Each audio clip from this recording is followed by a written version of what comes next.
Hello guys, Art-Teeves here. This is the second part of my stylized robot witness modeling tutorial.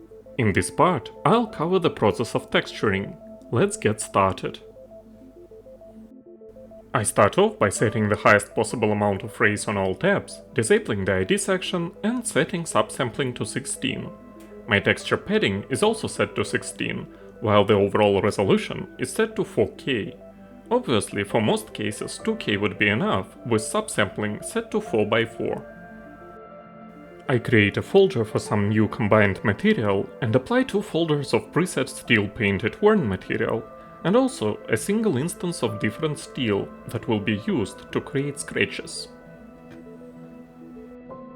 The lowest folder defines color. The second receives an old paint smart mask, while the third one is masked as paint damaged. I invert the mask, reduce the height of its base material, and play around with its global balance. The second layer imitates the fact that our robot has been repainted several times, and also gives it some interesting tint. Colors don't really matter at this stage, because we retain full control of all folders and may set everything up properly later on, when we have full vision of our model. Obviously, you don't have to think about it if you are using some references at this point. Next, I create a fill layer and give it a ground dirt preset smart mask. I will remake it completely for robot's boots, so I only watch the way it looks on robot's body. I mask white layer to see the whole affected area. Now I mask the whole folder and use polygon fill tool to only unmask it for robot's body. My idea here is to reuse the whole set of settings and folders we created for other elements of the model, while only editing them slightly.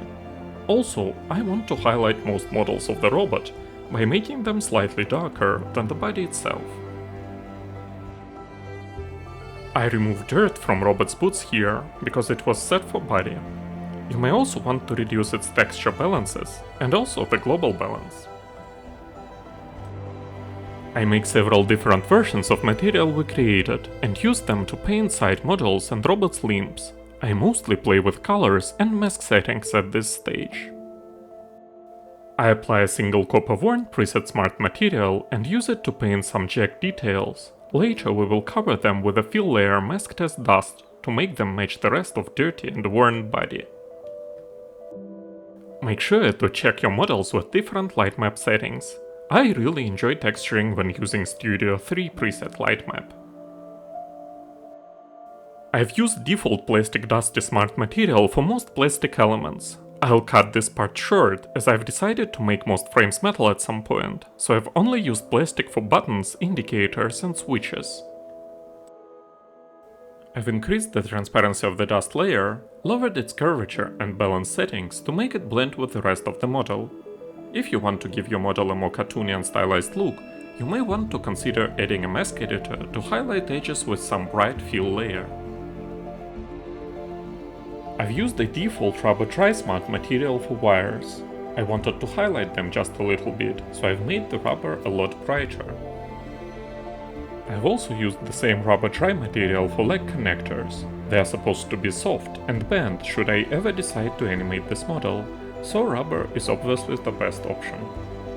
I used the same plastic dusty material for indicators, flash lamp and the camera itself. The main setting we want to change here is the camera's roughness. I increase brightness of indicators and flash lamp. At this point you may want to play around with other layers, for example, reduce the roughness of dust and dirt so they blend in with glass. You may also increase transparency of dust and dirt layers, so they blend better with our main fill layer.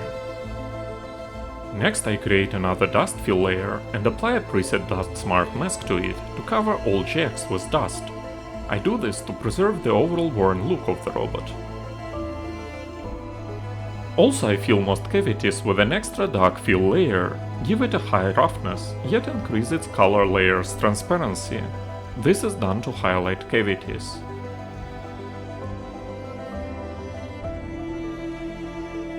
As I've told before, I've changed my mind and made most button frames metal instead of plastic.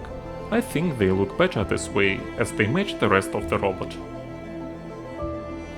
Finally, I create a paint layer, set all of its blending options to pass through, and use the clone stamp tool to cover up UV seams. You may sometimes play with its flow settings, or create several other paint layers and give them different settings of transparency.